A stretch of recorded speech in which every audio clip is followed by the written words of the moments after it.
Dear ladies and gentlemen, welcome back to the analysis of YOLENO TV. I'm glad you're well from wherever you're watching this channel. Now, these allegations about MAASAI Mara are still going on. We didn't want to talk about this issue of MAASAI Mara because we understand, and it's been there in the public domain, kwamba 4 Venezuelans and EZRA CHILOBA and CHEBUKATI, according to what Raila Odinga exposed, ni kwamba these people are in MAASAI Mara. Word has it that they were spotted there, but these are unconfirmed reports. But these unconfirmed reports indicate that the 6 gentlemen were seen in MAASAI Mara, and the reason why that meeting was taking place at MAASAI Mara bado ni kitu ambayo ieleweki. Earlier on, there's a time, I think I did an analysis on the issue of SMARTMATEC forcing their way back to Kenya.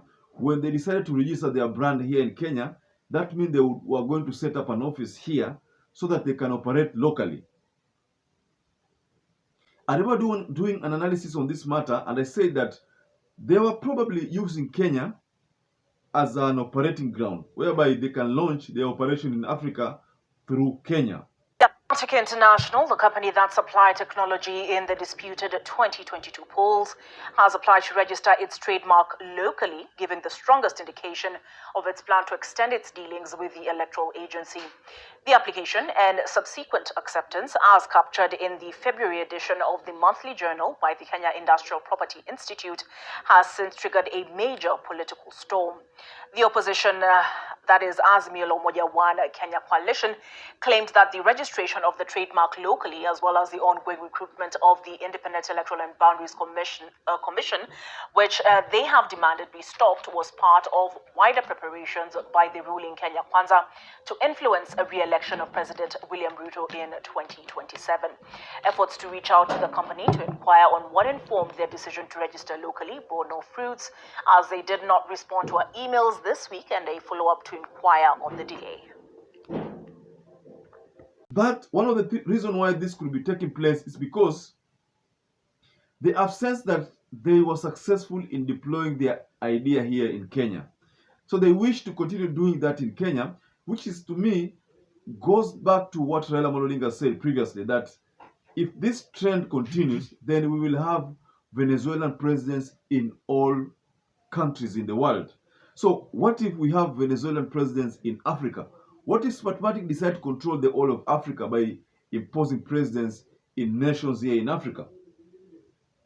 So by them registering their brand here locally through Kipi, because I remember there's a time I saw a circular where SMARTMATEC had decided to register their brand here locally.